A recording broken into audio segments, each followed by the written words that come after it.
Hey guys, my name is Chris Guerrero, and this is the Strength Coach Collective podcast. Our mission is to help coaches improve their toolkit and expand their knowledge to achieve better outcomes for their clients.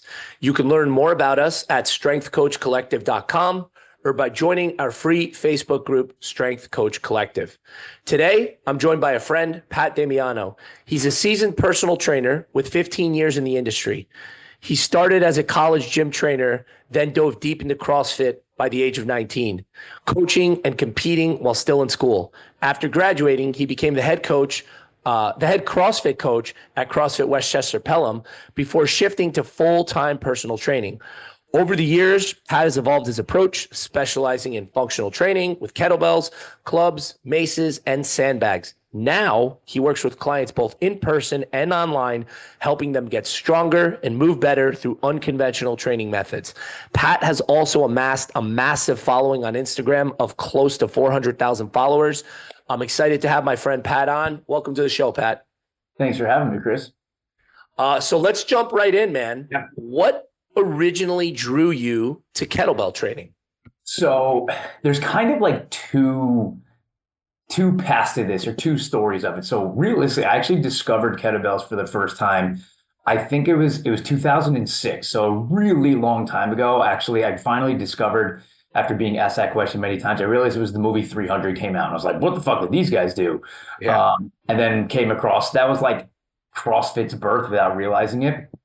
So I got interested in them. I actually bought my own. I always like to tell the story that I've been into kettlebells and for a while, to the point where when I first bought my few kettlebells, they gave me a pamphlet, like a trifold pamphlet of like, here's some exercise to try out. There was like 4 or 5 of them.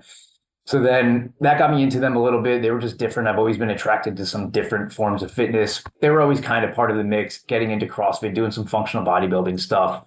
Throughout the years, I was probably 10-ish or so years where they were part of the process or part of the plan.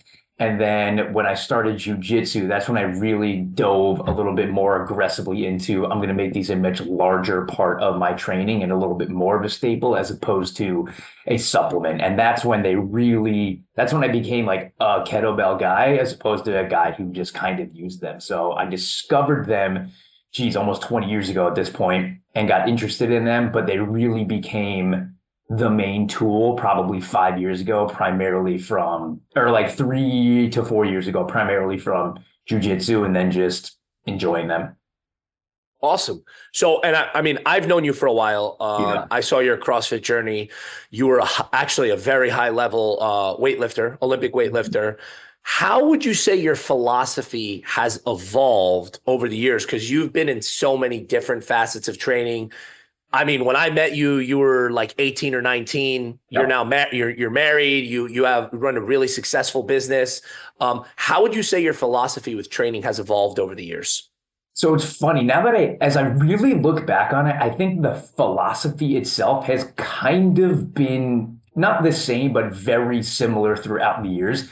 It's been a little bit more the modality and piece of equipment that I'm using. So when I was into CrossFit, I mean, one, I just kind of did CrossFit's philosophy, but I grew to really enjoy that and believe in it, which is basically like lift some weights and then do a little conditioning piece, right? A Metcon, whatever you want to call it. Some days you just lift weights. Some days you just do a 30 or 40-minute EMOM or AMRAP and do a conditioning piece. But, you know, the whole like constantly varied functional movements at high intensities that CrossFit preaches, that's what my philosophy turned into. Granted, I had my 3-year stint of Olympic weightlifting, but that was really a sport of just lift as much weight as possible. So besides those years, my philosophy has kind of stayed the same as like the overarching. It's been the modalities. You know, now I put a little bit more of my lifting emphasis on the kettlebells because I like it, but I'm still getting my heart rate up. I'm still doing functional movements. I'm still doing things at high intensities. I'm mixing, matching the way I go about it.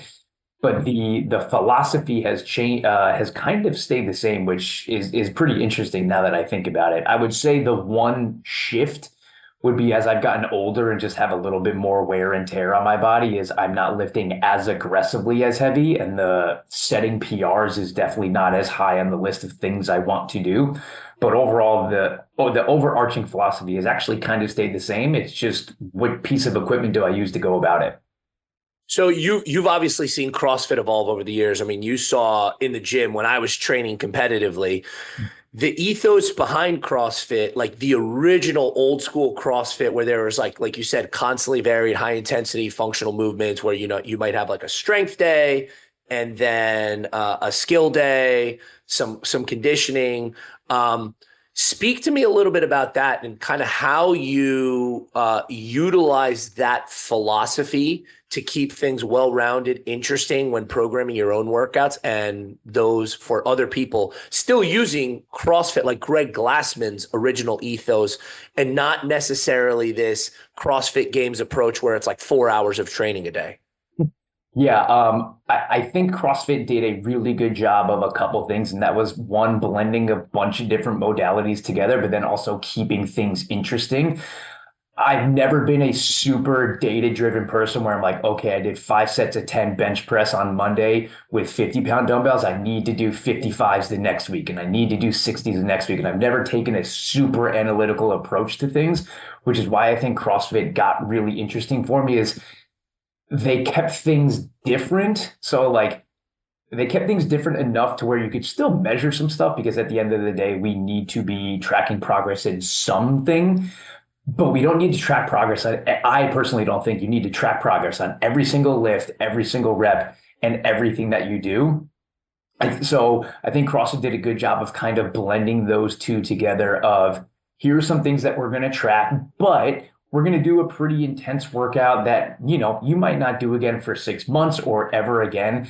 And it did a really good job of balancing the having some progressions, but at the same time keeping things intense and interesting for your everyday person who's like not overly obsessed with their numbers. So I kind of found that worked really well for me as an athlete or as a person just taking classes. And then I started to develop that and notice that more people are interested in that route when it comes to their fitness. And that's kind of the philosophy I took into my training my clients in a sense. And what I find really interesting is just like, and again, it's because I know you, you don't really do barbell lifting, but when I follow some of the videos you post, it's interesting because you lift kettlebells really heavy, and then you'll still randomly be able to do like a 315 clean or like heavy back squats, heavy deadlifts. So obviously I know you've seen it works for you in terms of a transference where you're like, hey, my programming is pretty random, but there is thought involved with it. What would you say like the biggest mistake you see strength coaches make when incorporating kettlebells into their programming? Yeah, that's a really good question. One very, very glaring thing, or I guess two, but they kind of go hand in hand. One is going to be only using them for swings. And when I see people do them, and a lot of times that's just kind of all they know, which is fine. I understand that, but only using them for swings. And when they are using them for swings, they have people that are way too strong using way too light of a kettlebell. I just put up a story yesterday of one of my clients. She's a woman. She probably weighs 130 pounds. I don't know. I'm not good with like measuring women's weights just by looking at them. And she swung a 88-pound kettlebell for 15 reps easily. Now, obviously she worked up to that, but that's one of the things I see so many times with people is they're not giving themselves enough credit when it comes to kettlebells, specifically the swing, is they're so much stronger than the weights that they grab, and they can do so much more weight than they think they can. So that's going to be one thing. And then on top of that is just only, which kind of goes hand in hand, is only using them for swings. Now, that might be a little bit of the coach's education barrier, which is fine, but there's just so much more that they can be used for when it comes to cleans, snatches, Turkish get-ups, goblet squats, accessory lifts, whatever it is. There's so much more that people can use them for. And I find a lot of people are just not going heavy enough with them when they can handle it. It's not like a danger thing. It's just not grabbing heavy enough weights, and then not doing enough variety with them. So interesting. So like you said, only programming swings, that's like the most popular one, and not heavy enough. So I know something that I used to struggle with, not necessarily, but I think a lot of the coaches that might be listening to this, how do we, like, let's just say we have a client and they're always comfortable. Hey, I'm going to grab that 26-pound kettlebell, but we know damn well they could swing a 35, possibly even a 44. What are some tools you use in order to help your clients realize that they can actually do much more than they think without putting them into a compromised position? Because that's like the magic key here, right? It's like, we know they can lift more. Is it that they don't want to lift more or that they're scared to lift more? Like, what are some things that you use? It's usually a combo of both. They're either scared or don't trust themselves or anything, or something like that is usually what it is. I'm probably not the greatest person to ask that question because fortunately I've been training a lot of my clients for a while. So I'm at the point now where I just change the weight and I don't say anything, right? Not that I'm trying to trick them, but I'm just like, that looked good. Here's your next weight. And it's kind of like you have no option type of thing. But one thing, like you were just saying, is I think a lot of people don't trust themselves. So something I always try to say to my clients is, if you don't trust yourself, that's fine. But as long as you trust me, then we're good. Because I know, and again, you have the eye for it. I watch somebody swing a 26-pound kettlebell for 10 or 15 reps. I know when they can go up to 35 just by looking at it, or 44 or whatever it is. I know when people can go up. I'm sure you can. And if people have been training a client for a while, they know when they can go up just by looking at the set beforehand. So I just try and tell my clients, hey, do you trust me? Because they usually do. And that's when I'll feel more comfortable, or try and get them to be more comfortable changing the weights. Is I always say, is like, you don't have to trust yourself. If you trust me, we're good. And they usually aren't going to be like, I don't trust you. They tend to trust you. And that's why they're working with you. Yeah, no, that's a great point. And it's kind of something like I always say, it's like, I'm never going to ask you something that I know you physically cannot do. So just trust me when I tell you to do this, because I just want you to improve. So I think that's a really important takeaway here. Now, you did mention with kettlebells that you only see people programming swings. It's probably like the most popular movement. What are a couple of movements that you would say, hey, these are really important staples that you have a million different movements, right? But if you had to like narrow it down to like 4 or 5, what are things that you think strength coaches should be incorporating either one-on-one with their clients or actually including into CrossFit class programming? Like, what are some movements that you think would be really beneficial for people? Yeah, I think the swing is obviously going to be one. I think a single arm swing is also a really good option. And there's variations to that as well. That's what's nice. You can do like a hand-to-hand swing where you're switching, a kickstand, single arm swing, and so on. But swings, single arm swings, cleans and clean and presses, I'll kind of put those together, or you can kind of separate those into cleans or just push press, or then putting them together. And snatches are going to be great as well. And I'm very 50-50 on Turkish get-ups. I think they're a great movement. I don't think they're the holy grail of exercises like a lot of people do. And on the flip side, I also know the logistics of getting 15 people to lay on the ground in the class setting and do Turkish get-ups doesn't necessarily work. So the concept is there for Turkish get-ups. I think they're great. I think they're going to expose a lot of people and work on stuff. But I'm understanding where they don't necessarily fit. And I'm also understanding where they're good, but not the greatest exercise to ever be created, like some kettlebell people think they are. But I think they're a great thing. I think they're a great thing to throw into the mix. And I think that's a lot of things that people are already doing with barbells, with dumbbells. It's just kind of changing the apparatus that's being used. Right. And like we said from the beginning, because a lot of the listeners are in CrossFit gyms that constantly varied, it's good to throw in like a different, like the CrossFit Open will sometimes they start throwing in dumbbell clean and jerks and dumbbell snatches instead of barbell. It would be cool because the mechanics behind doing a clean and press or a snatch with a kettlebell, a little bit different. Yeah. So you've spoken a lot about how you started using kettlebell training more for jiu-jitsu and specific application to sports performance. How can kettlebells be leveraged to improve athletic performance beyond just like general fitness? Like, what is it about the kettlebell itself? And this might be philosophical opinion, but what is it about the kettlebell itself that you think is so powerful? And like, why, when doing jujitsu, were you like, of all the implements I have at hand, like, I think this is the best modality for me?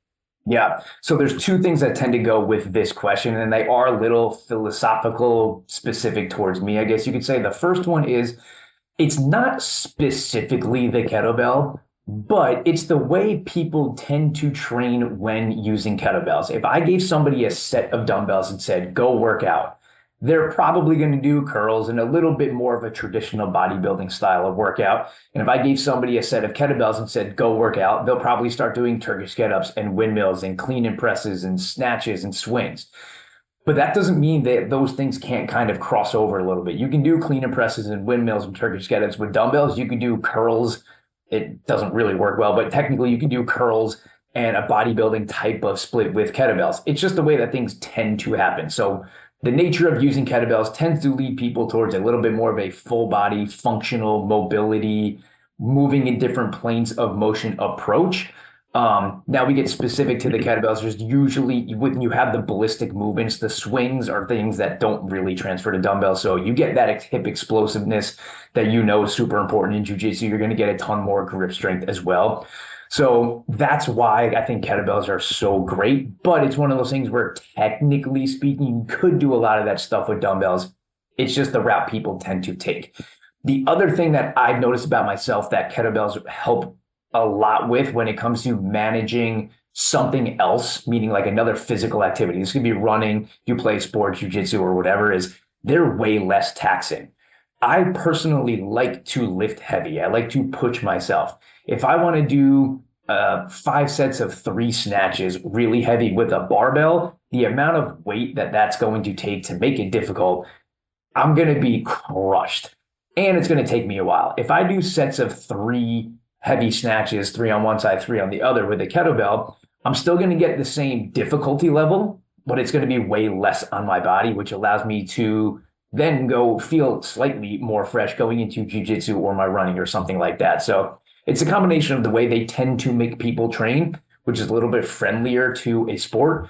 And then on top of that, you can still really push yourself and not get, they're just not as taxing and do as much damage on the body. And I say damage, not in like just the way you break up muscle when you're working out. Yeah, like the central nervous system fatigue. Mm-hmm. I think what you said was really interesting regarding the stigma with dumbbells and kettlebells, because I do not know a single person that trains with kettlebells. It's like, yeah, I did kettlebell bench and curls. It's like it doesn't lend itself to that. So by design, it's more functional, multi-joint movements rather than a dumbbell, which you can do the same movements, but people can do more of a bodybuilding type thing. I would venture to guess that that has a lot more to do with, in conventional gyms up until about 5-10 years ago, you never saw kettlebells in the gym, right? Like you never saw them in there. So it's still a very, although the apparatus has been around forever, it's still a very old apparatus in the conventional sense. But that's a really good point that I never thought of. So now I want to transition here, and we did speak about, like, swings, single arm swings, clean and press snatches, Turkish get-ups. What are 3 like non-negotiable kettlebell movements that you think every single coach, like let's say you open a gym tomorrow, right? Mm-hmm. Pat's gym, Pat's performance gym, and you guys were going to be the unconventional training gym, and you wanted it to revolve around kettlebell training, like the majority of your program. Mm-hmm. What are the 3 kettlebell movements that you would need your coaches to master and be like, hey, you guys have to be able to show every single person how to regress these, progress these. What are your 3 non-negotiables when it comes to teaching those movements? Or what movements would you teach? Yeah. Yeah. Swing for sure. I think that's pretty obvious. Swing, and then a clean. Mm-hmm. And there's variations of cleans. And then the third one would be a press / a push press, because that's kind of gets the overhead motion. And basically a clean and a press put together is a snatch. So if you can do both of them, then you can teach somebody how to snatch, which is why I don't say snatch. And so many people press a kettlebell, like, quite frankly, like garbage. So if you can get a good front rack position, good pressing motion, then that's going to lead itself into anything that has to do with overhead. So those 3, if you can do those 3, one, you can teach any movement when it comes to kettlebells. And then on top of that, if you can do those 3, everything kind of branches off of those. Now, would you say, because I noticed in a couple of things, you haven't mentioned anything like lower body squatting type movement. Is it just because once you have the mechanics of those 3, teaching somebody how to squat, there's not like a necessarily a skill involved with holding a kettlebell the right way for a goblet squat? Is that why you omitted choosing one of those movements? Yeah, so the way I looked at that was like skill based, right? Because if you learn how to clean and learn how to press, you're kind of by teaching somebody how to do that, you're teaching them how to properly hold it in the front rack position.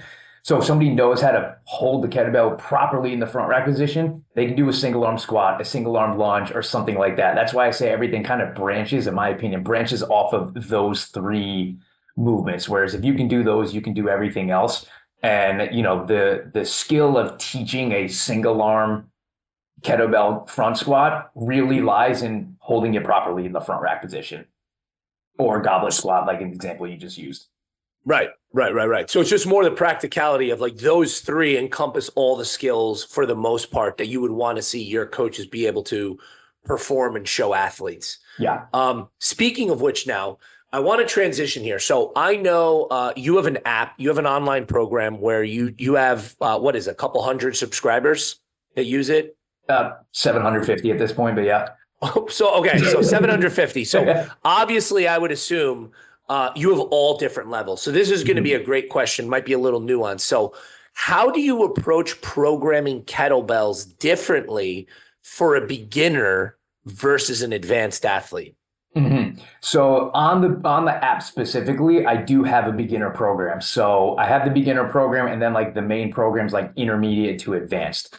And the main thing, so there's two different ways, right? If somebody is brand new to working out, then the concept stays the same, right? You're going to adjust the intensity, you're going to adjust the volume, right? So that's standard across the board when it comes to just fitness in general. So I'll speak more so on the skill level of somebody. So if somebody's not necessarily brand new to working out, but they're brand new to kettlebells, we have a beginner program. And that's where, you know, maybe instead of 5 exercises, you're going to do 3. We're just going to learn how to do swings and presses and goblet squats today. And that's going to be your whole day. And it's just like learning any skill. It's going to be constant repetition.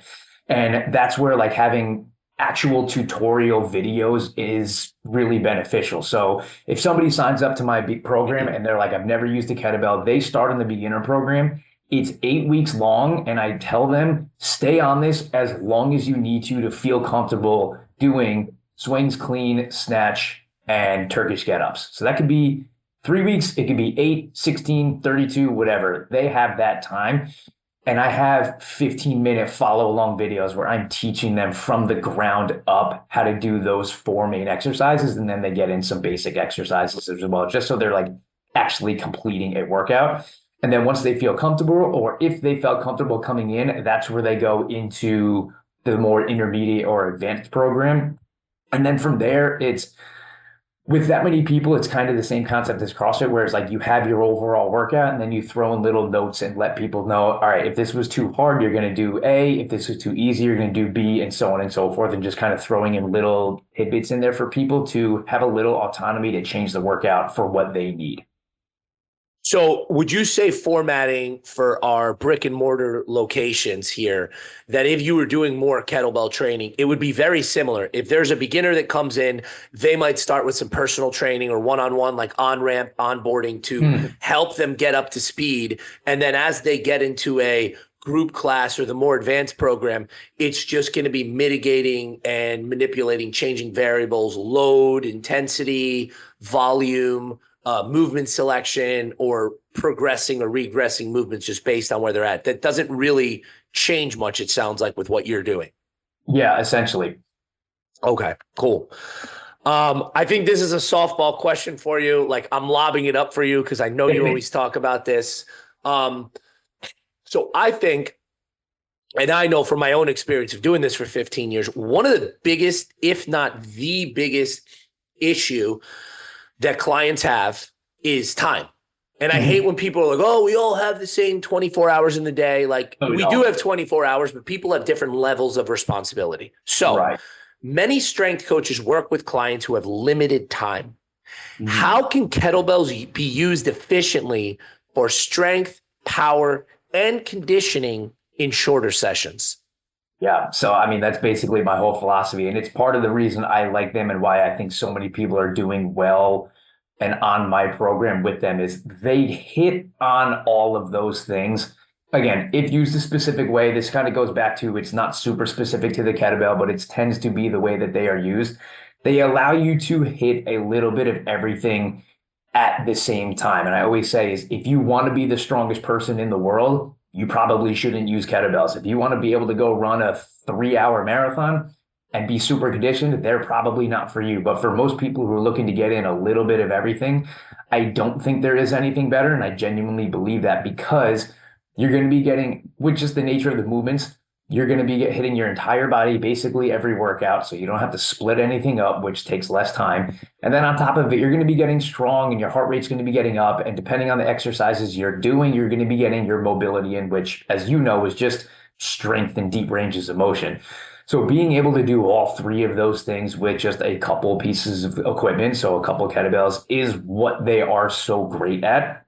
And I just think it's the nature that they are tend to be used in is what allows people to do that. When you're doing clean and presses into a set of push-ups, into a set of lunges, your heart rate's getting jacked up. You're hitting a little bit of everything. You're getting stronger. You're going to be building a little bit of muscle and you're going to be a little bit more functional. You know, people will kind of scoff at that word, but I think it has merit.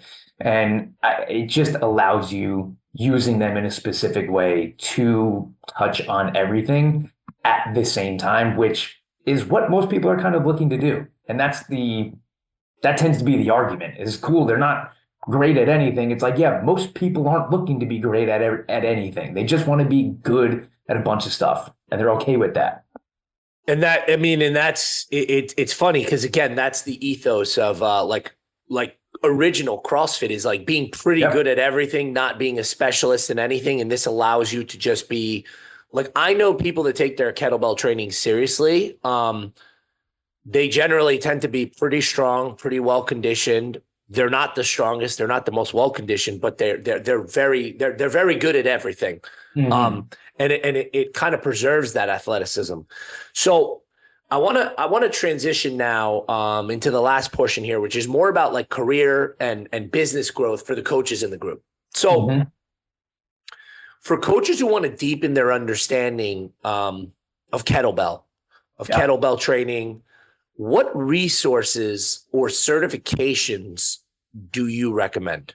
Yeah. So fun fact here is I actually don't have any kettlebell certifications, but I obviously know how to use them and I know people in the industry. So there's going to be a few that I think people would benefit a lot from. One is RKC, one is Strong First, and then another really good one is Kettlebell Coach University with Hunter Krein. I just kind of know him personally, and he seems to do a really, really good job of immersing coaches. So he does it in like cohorts. It's like a 12-week program. It's not just like a weekend thing.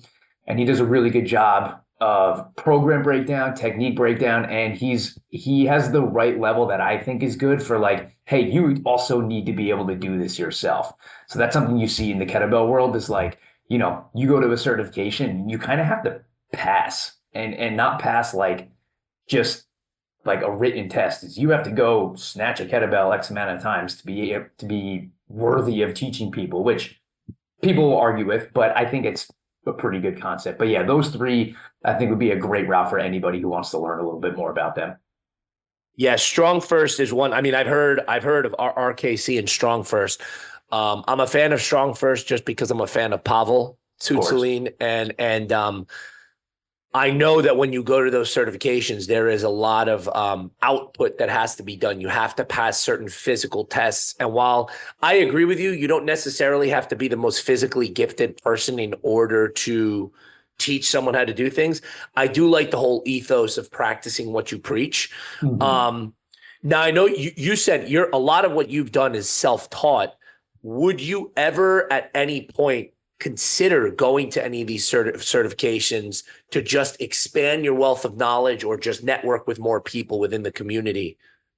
Oh, 100%. It's something I've been wanting to do. I just haven't gotten around to it. And that's really it. It's like, I have my way of teaching things, but everybody else is going to have a different way. And that's where you pick up on different cues, different coaching concepts and things like that. Like you said, just networking with people. So I'm interested in going to all three of those or going through all three of those processes. I just procrastinating and haven't gotten around to it. How would you say that mastering kettlebell training has helped differentiate you in the fitness industry? Because the fitness industry is, man, it is so encompassing. Like how have you differentiated yourself through your form of training, your style of training? That's a good question. I think it's, how can I say it? I think it's something people are interested in. And I think what I've done so the kettlebell world specifically can be very dogmatic. Like you have people who are super, super hardcore. And I think I've done a pretty decent job of getting people who might be interested in that random little piece of equipment that's sitting in the corner of their gym. And maybe they've seen people do some swings before, so they try them out. And I think I've done a good job of making them a little bit more interesting to your everyday person. And just fortunately, by teaching so many people all of the time, I think I've gotten pretty good at simplifying things that might seem complex. So I think by making them just a little bit more interesting and a little bit more friendly to just like your everyday gym goer, that's what's kind of allowed me to separate myself a little bit, is by taking something that might seem super, super specific and making it a little bit more accessible to the everyday person. And I think that kind of helps me stand out just a little bit more, if that answers your question. So would you say it's more like, because I know you said, back to the beginning, the way that you found kettlebells was through the 300. 300, that movie is what turned me on to CrossFit. And then you found the 300 workout and that kind of training. Is it that you think people are searching for, how do I put this? Are people searching for something different outside of the conventional bro split, chest tries, back buys, shoulders, legs? Or like, is it that? Do you think that people are attracted to the timeliness? Like you could get a really good workout in 30 minutes doing something like this, right? Where you actually feel pooped and exhausted, which doesn't necessarily equate to a good workout, but a lot of people psychologically feel they need that. Yeah, I'm asking more in that realm, like why is it? Because obviously you've amassed a very large following, and it's been over the last 2-3 years. It's not like this has been going on for 10 years. Like, what do you think it was that you were showing that captivated people so much? I think I showed there. So there are a few things that I hear from people when they like join my program or reach out, and kind of like the pain points they're dealing with. One is a lot of people are bored. I think there's a lot of, 44-year-old dudes that are just kind of over bench pressing and doing curls all the time. And they just want to switch something up. They're just a little bored and they need something that's a little different. I also think, so that's mentally they want something different. I also think physically they want something different, meaning from so many years of super heavy back squats or bench pressing or whatever, a little bit more of a bro split, they're a little physically either beat up or tight, and they just want to feel a little bit better, emphasize mobility a little bit more, don't want to lift as heavy, and that gears people towards kettlebells.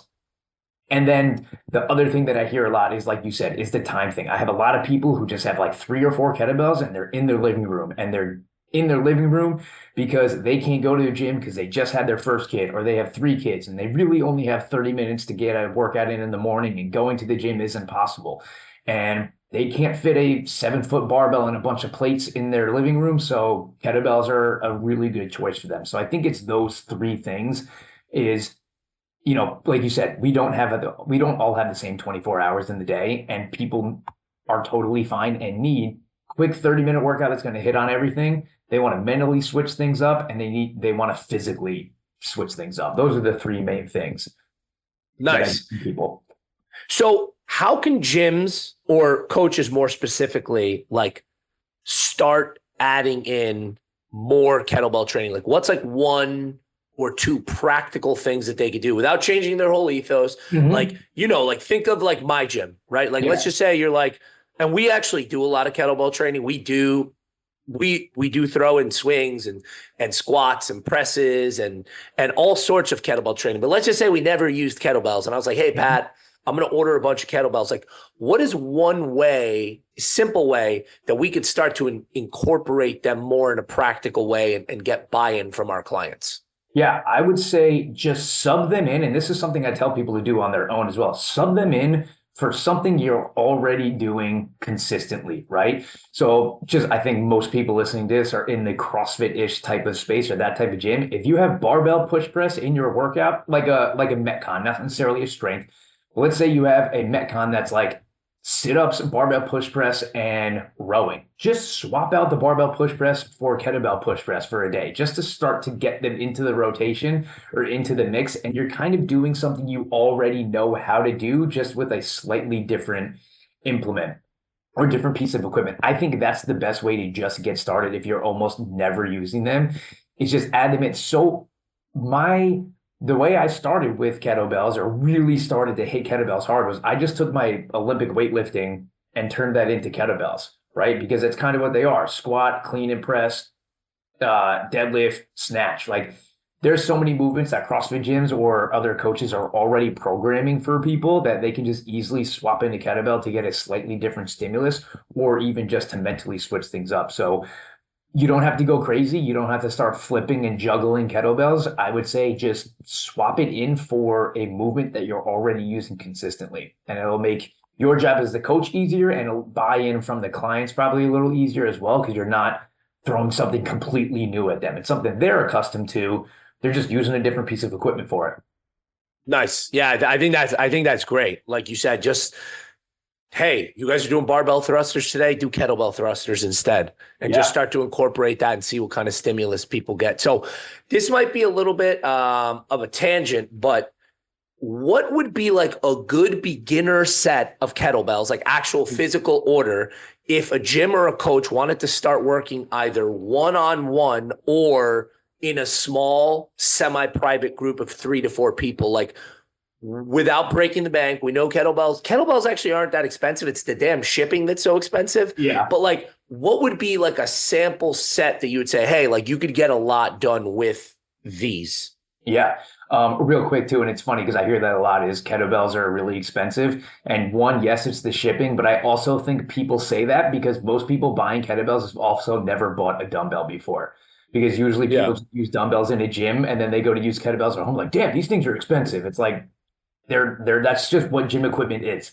Yeah. Um, so so if we had to go one, let's just say one-on-one, for example, and without breaking the bank, right? Because I think you could get a pretty decent setup for like 500 or 600 bucks. Is an 18, so we're talking pounds, 18, 26, 35, 44, 53, 62, 70. So that's 7 kettlebells. If you could get that, or even you could take the 70 out and maybe just go up to 62, or really even take the 62 out and get up to 53, and that's 5. If you could get doubles of all of those, so two 18s, 26, 35, 44, 53, most people, especially if you're pretty new to implementing them, that's going to be a pretty good setup. And, you're going to be able to get most things done, and your clients will be more than okay with that, unless you end up with some dude who's just really strong. Then Right. you might need to get something a little bit heavier, but you could still crush the strongest guy in the world with two 53-pound kettlebells. So I think that for like a one-on-one or small group setting is 2 to 3 of each one of those would be a really good starter set. And then as you go from there, you can get maybe either a little bit heavier or you just get a few more of that set. But realistically, it depends on how the style of training or the type of coach that you are. If you're way more strength based, you'll probably have to get some heavier ones. If you're not, could probably be okay getting no heavier than a 70 forever. Awesome. Awesome. So, Pat, if you had one piece of advice to leave these strength coaches in the Strength Coach Collective with that are looking to improve their craft, it doesn't even have to be kettlebell related. What would it Mhm. be? Me personally, I am very hands-on. I will learn so much more just trying something out myself for a month or two than going to a weekend certification or course or whatever, or learning something online. I'm a dive in headfirst person, and that's where, I'm self-taught. Is I haven't gone to a certification. I just said, all right, I'm going to use kettlebells a lot for a long period of time, and that's how I learned it. And then on top of that is being fine with just, you've got to implement them because you'll never know how to teach them until you implement them. Any video could say, do this, do that, but you're not going to learn how to really teach them with somebody until you start to use them. But I think that's the best way. It's the way I've always learned everything, is just dive in, start doing it, be bad at it at first, and you figure out that process along the way. And then the same goes for actually implementing them with people. Because in the grand scheme of things, obviously every coach is not afraid, but doesn't want to hurt their clients. But the grand scheme of things, you give somebody an 18 or 26 pound kettlebell and tell them to do 20 swings, and they're not really the best swings, they're not going to hurt themselves. It's just so light. It might not feel great, but they're probably not going to hurt themselves. So you can implement them sooner than you might think with most people. They're just a tiny bit of a learning curve. Awesome, man. We covered a lot today. So, I mean, we spoke about how some of the big mistakes you see people make, coaches make, is that they're only using swings. They're not challenging their clients by pushing them heavy enough. The movements that you would have, all coaches know how to understand and master. And like you said, maybe dive in and start doing them in their programming regularly, are swings, cleans, and presses, because those positions and those mechanics are going to transfer over. We talked about a lot about how kettlebells are all encompassing. They're super time efficient. We talked about RKC, Strong First, and Kettlebell Coach University as resources that people can utilize. Where can our audience follow you for more? Where can we find you? Yeah, just Pat Damiano on Instagram, TikTok, and YouTube. It's the same across the board. How do you spell that last name, just so people can find you?